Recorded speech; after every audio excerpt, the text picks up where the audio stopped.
Hi everyone, it's Melissa, and this is my video reviewing and ranking everything I read for the Booktube prize this round. It is the Octofinals, and I was in Nonfiction Group H. The first book I have finished is Also a Poet by Ada Calhoun. This book is about the author's relationship with her father, who is a famous art critic, and their shared love of Frank O'Hara, who was a poet and who was kind of the figure at the center of the New York school. So the group of poets and painters and other artists in New York City in the 1950s and 60s. The author finds these tapes of interviews that her father had done with people who were part of the New York school who knew Frank O'Hara because he had been working on a biography that he ended up not finishing. And so she finds these tapes and she sets out to write a biography of Frank O'Hara. And the book kind of starts out that way and then morphs into more so a memoir of her and her relationship with her father. The first half of the book, maybe even more, like the first 100 to like 150 pages, I really didn't like this book. It really wasn't clear what it was supposed to be. It didn't feel like a memoir. It felt like a Frank O'Hara biography. It was structured around these transcripts of these tapes with these little memoir bits thrown in occasionally that I didn't think really fit. And that whole first section really felt like a biography, or that it was supposed to be a biography, but really a very poor biography of Frank O'Hara. And that's what it felt like until you get to the last 100 pages or so of the book. This is where we get to the part where she's finally able to talk to Frank O'Hara's sister, who she's been trying to get in touch with because she is the executor, and she handles all of the literary rights and stuff to his poems. And so we get to this part where she's finally able to talk with the sister, and she's not able to get rights cleared. And the sister essentially says, "You're a talented writer, write about your own life, talk about your own life, leave Frank out of it." The author really wants to write about Frank. She and her father have this love of Frank O'Hara's poetry, and she's trying to convince the sister that she can do a better job than her father was trying to do writing this biography. But the sister's adamant, "Frank has nothing to do with you and your father. You have nothing to do with him.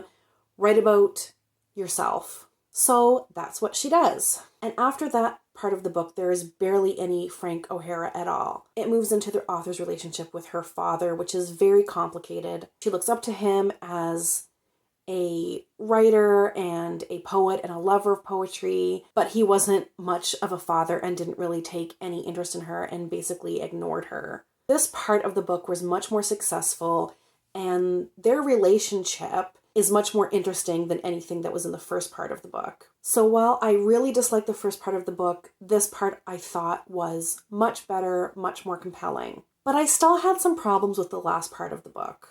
I'm really not convinced that she wrote this memoir because she wanted to write a memoir. To me, it feels more like she was writing a biography of Frank O'Hara.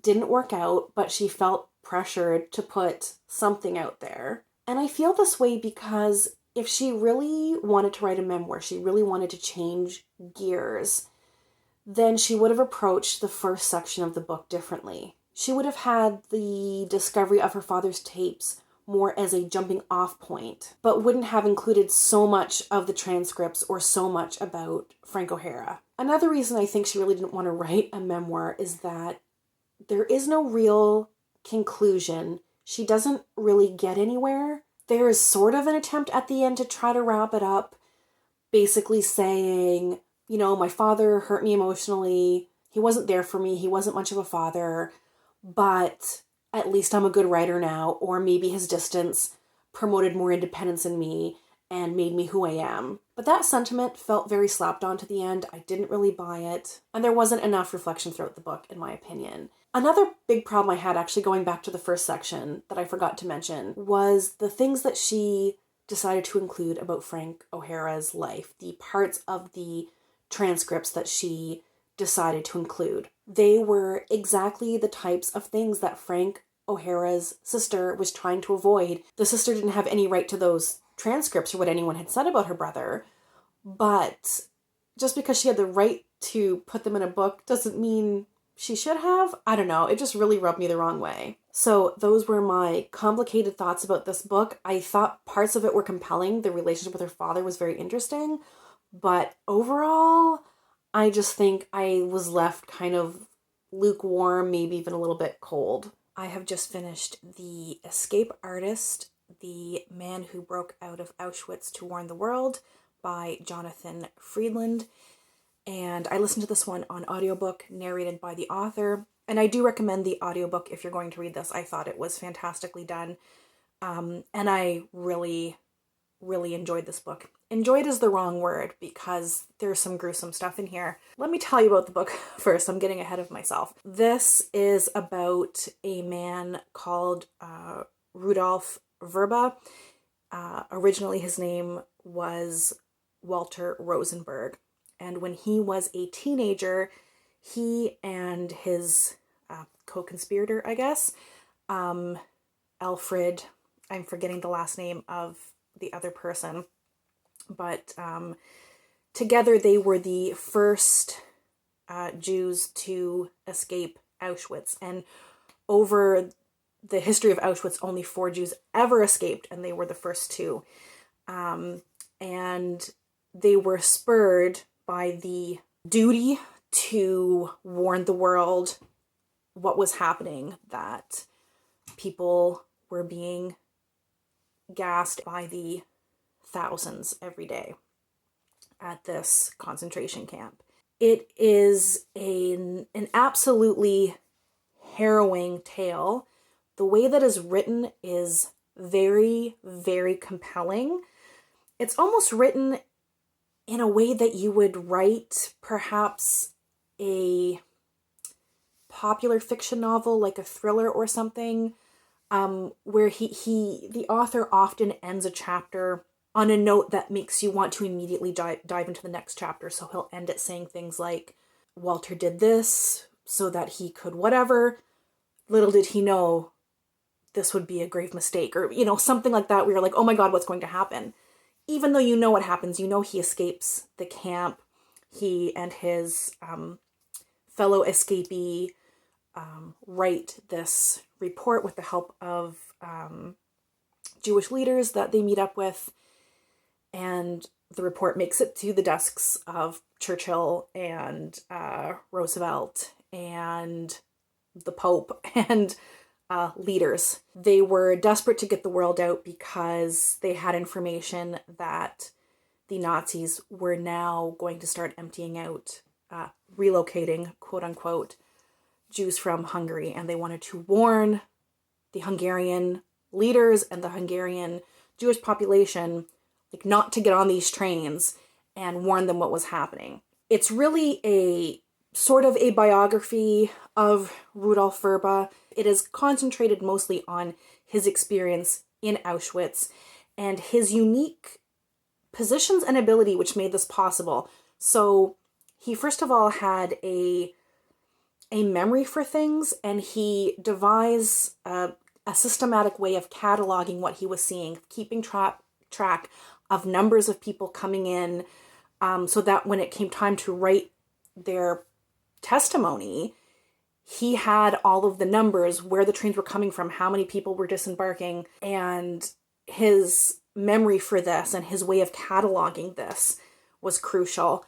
And then also, he was in the unique position, just serendipitously, I guess, of being one of very few prisoners at the camp who worked in multiple different areas. He did all of these different jobs, but he was able to see a lot of the camp, or camps, there's a lot of different units in the camp, and was able to really piece together how this worked and how the Nazis were able to commit this atrocity in such an efficient manner. And it was really crucial in getting a picture of how the camp operated and how they were able to do this. The book also details the aftermath, what happens when the report gets out, some of the inaction, and Verba's life after, well, basically until his death in 2006, and what his life was like afterwards. It's very readable. It feels very fast-paced, but it doesn't feel, like I said, he kind of wrote it almost as if it was a thriller, but I don't mean that in a, like, it was written in a crass way. I think it's very respectful. I think it gives a lot of great, like, historical context to you through the story of just one man and what he did. There's a lot to be said in this about the dissemination of information and people's denial, not wanting to believe hard information when they're presented with it. Obviously, this deals with some tough stuff. There is some information on some of the very specific things that Verba witnessed while he's in the camp, which are things that are never going to leave my brain. They're quite difficult to read, but if you think you are in the right mindset for this, I really recommend it. But this might actually end up being one of my favorite nonfiction of the year, period.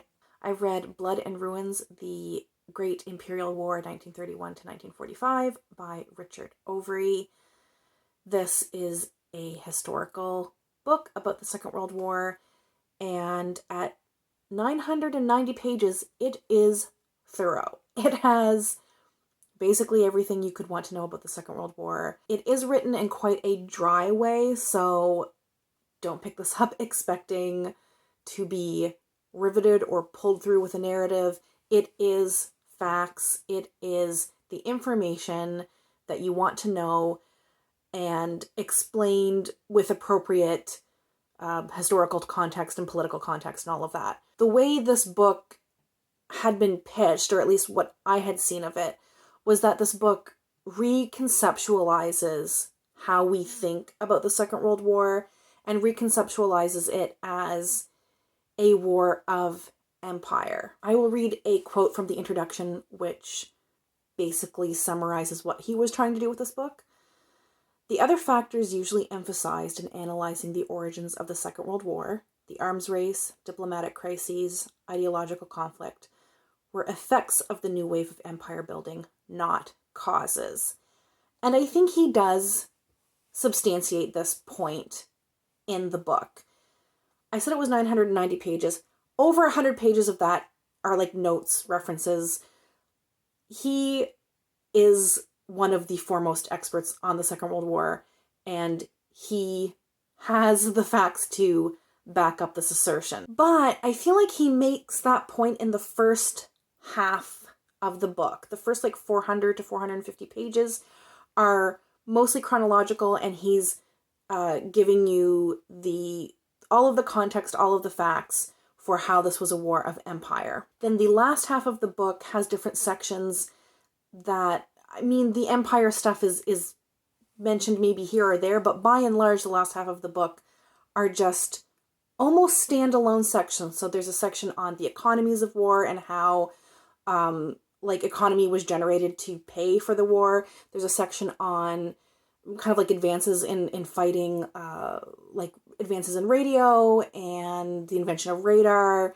There's a section on civilian war and how this war was unique in how affected civilians were as casualties, but also as like resistance fighting and that kind of thing. And there's a whole section on war crime and atrocity, which is very, very hard to read, as you can imagine. So my main criticism of the book is that it felt like two separate books, or maybe even more than two books. It felt like this first half was a book detailing and explaining and proving that this was a war of empire first and foremost. And then the last half were these different topics covered on different elements that made the Second World War unique among wars. But if you want a book that details everything, this has all the information in one place. It deals with the buildup of the war. It really starts with kind of like the aftermath of the First World War. It gives you all the context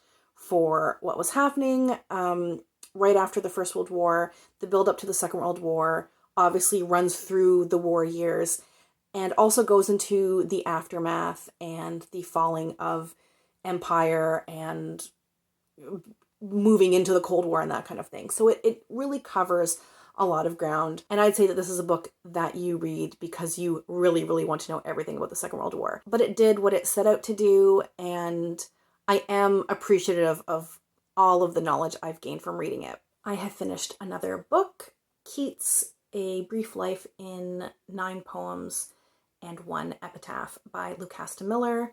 I listened to this on audio, so I will make sure that the narrator is listed below.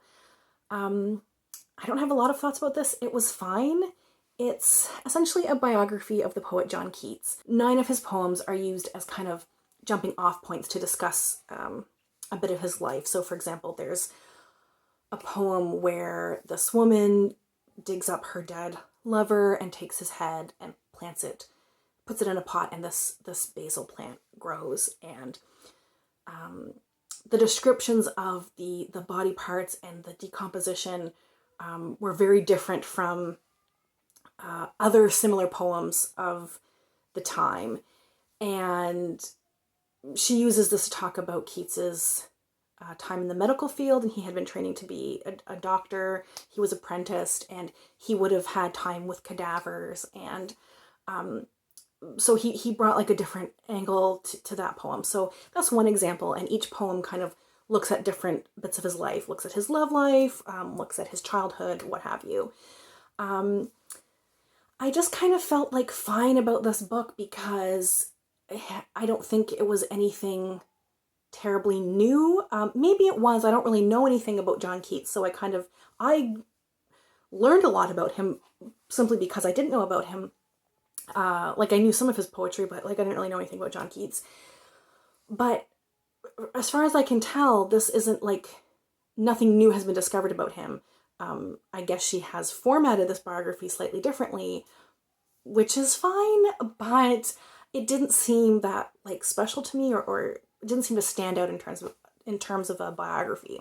It wasn't bad. If you were into John Keats, then you would probably like it, but it just, I didn't think it was like the upper like echelon or whatever. But like I said, not a bad biography, just a standard biography. I have finished His Name is George Floyd, One Man's Life and the Struggle for Racial Justice by Robert Samuels and Toluse Olorunnipa. Both of the authors are journalists with the Washington Post, so this book is very well researched, tons of information.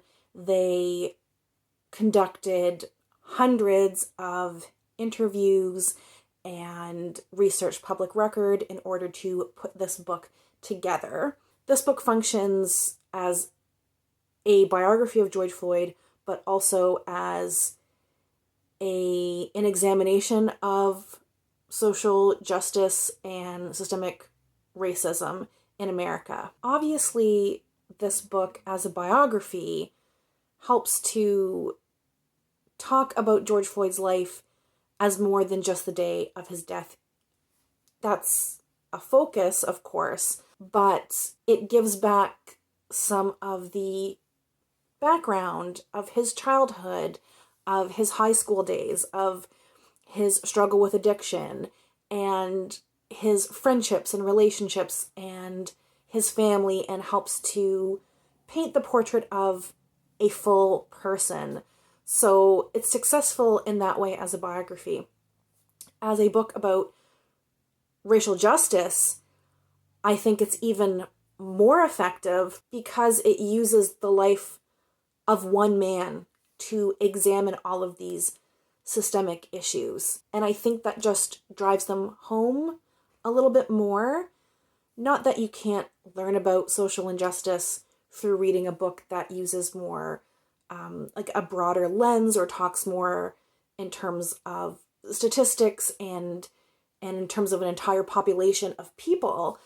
But looking at one man's life and how his life turned out the way it did because of racial injustice, I just think worked super well. So you get to see how his family was disenfranchised through sharecropping, where his ancestors had wealth that was essentially stolen from them, and how Floyd was given limited opportunity through his schooling and based on where he lived and the poverty of the neighborhood that he lived in, and focusing on him specifically and how all of these things came into play, again, I just think worked very well. The authors do take a step back to give the context of different policy, but they really look at how that policy affected him specifically. And it's really one of those sad cases where George Floyd, although it's about him specifically, he is essentially a stand-in for many, many other Black people in America. And by reading the story, you get a sense of how this can be a lot of people's story. So I think it was super effective. I think it was super well researched and well structured, and would definitely recommend it. I have finished the last book, Read Dangerously, The Subversive Power of Literature in Troubled Times by Azar Nafisi. She is best known for her nonfiction book, Reading Lolita in Tehran. And this covers, from what I understand, similar ground. It is a series of letters addressed to her father that she wrote long after he had already passed away. But as a child, and throughout her adult life as well, she and her father often exchanged letters talking about literature and politics. And this is really exploring ideas of how literature can help you empathize and can help you explore, as the title suggests, troubling times. I wanted to just read a quick bit from the introduction because I think it sums up some of her feelings. I should be clear by now that when I talk about books, I am not talking about literature of resistance, but literature as resistance. I am interested in ways through which literature and art resist seats of power, not only that of kings and tyrants, but the tyrant within us as well. It is possible to change policies, but it is far more difficult to change attitudes.